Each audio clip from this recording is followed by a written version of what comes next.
What's going on, everybody? So you want to learn how to draw Funko Pop style characters? Well, this is my approach on it, and I usually start off with a rough sketch. The character here that I'll be drawing is based off of one of my friends. His name is Roxas. It was his birthday. I didn't know he's super into Funko Pops, Kingdom Hearts, and the Gears of War series, so I thought this would be a cool gift idea combining all three elements into one. The program that I'm using is called Clip Studio Paint, and what I like about this program is that it's fairly similar to Photoshop for a fraction of the price.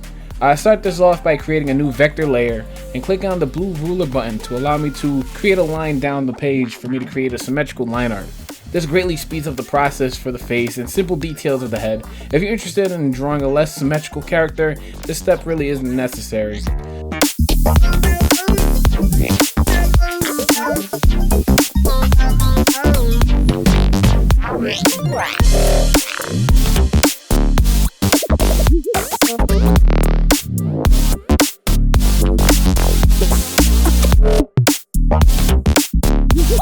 Once I have the face line arted, I right click the blue ruler and you can either delete ruler or deselect show ruler that is check marked to hide it for the time being.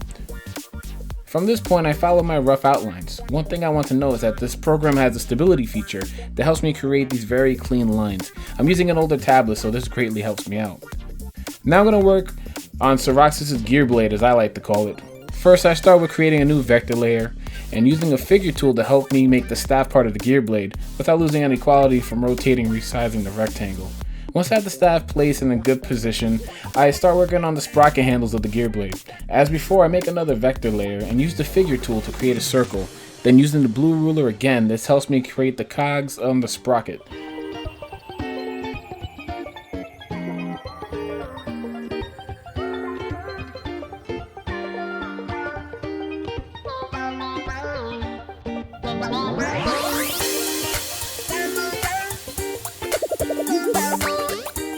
Once I have the cogs drawn out, create another vector layer and create a smaller circle that will help me finalize the look of the sprocket.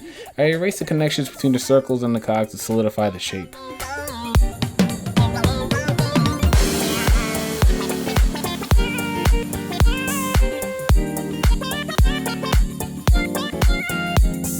From this point, I duplicate the sprockets and line them up side by side so I can create that 3D effect. Erase what's not needed. And erase over any overlapping lines that will give the illusion that it's all in one piece.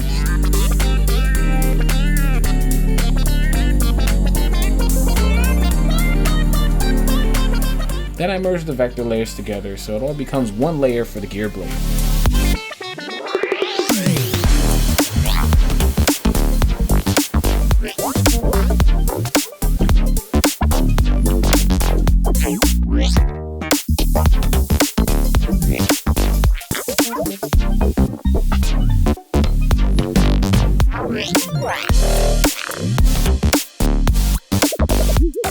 Continue to add any details you see fit. I added the chainsaw part of the gear blade and took my time to draw the teeth of the chainsaw.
To create quick chains, I drew little circles overlapping one another, and I created an automatic outline or a stroke.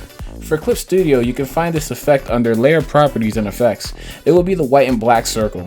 Click on that and it will give you the options to change the stroke color and thickness to your liking.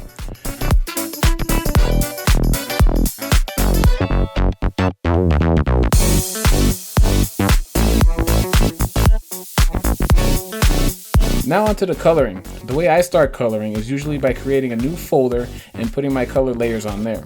This allows me to keep everything organized. Before you start using the fill tool or fill in your colors, please make sure to select the Set as Reference button on your line art layer. Additionally, when using your bucket tool, please make sure under your subtool tab that you have Refer Other Layer selected.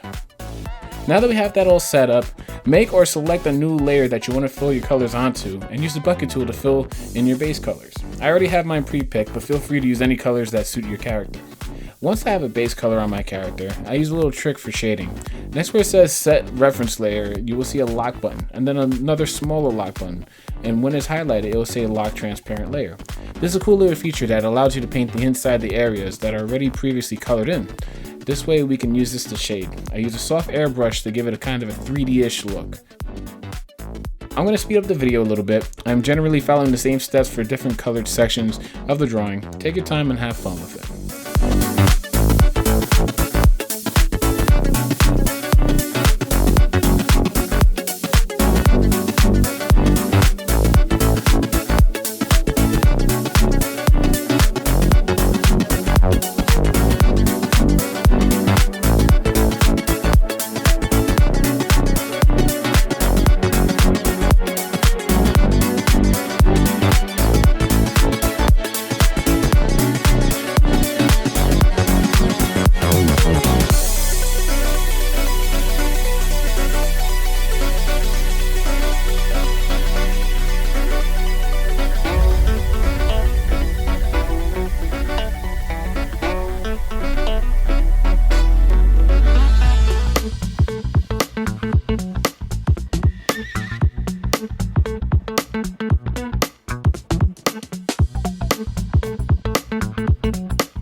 Ooh, I want to point out for the eyes of the Pop character, I make a new regular layer and put it on top of my line art layer. I use a soft brush and add a little bit of white to create that 3D eye effect. This really makes the pop pop.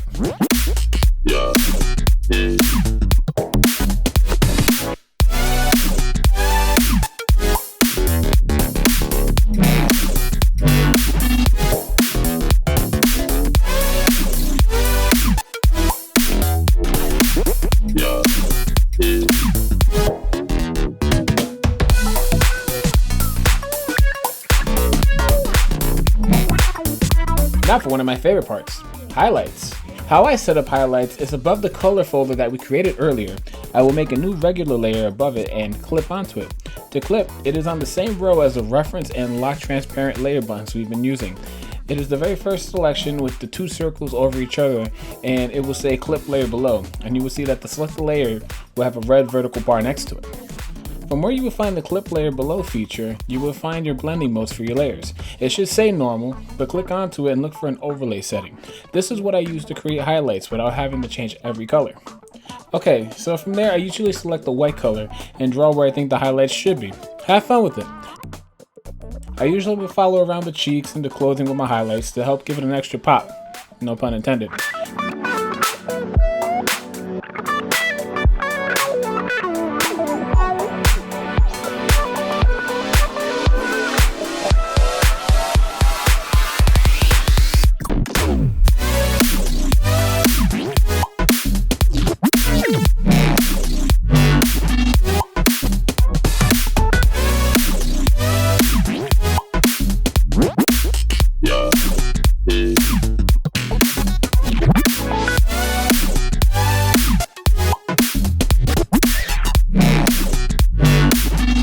And that's generally it. That's my process of drawing a Funko Pop character. I'll add my little signature somewhere in the drawing and be on my mango way. Oh, and a cool little trick, if you want to add shadows, create a new layer, use the selection tool, and create a circle selection or an oval selection, and use this dark soft brush to create a little shadow. Thank you guys for checking out this tutorial. Please like and subscribe if you enjoyed this. This is my first time attempting at one of these tutorial style videos, so please shoot me a comment and let me know if this has helped you out. Oh, and I would love to see your Funko Pop style drawings. You can always send it to me on Twitter. Take care, y'all, and peace out. I'll catch you on the next one. Later.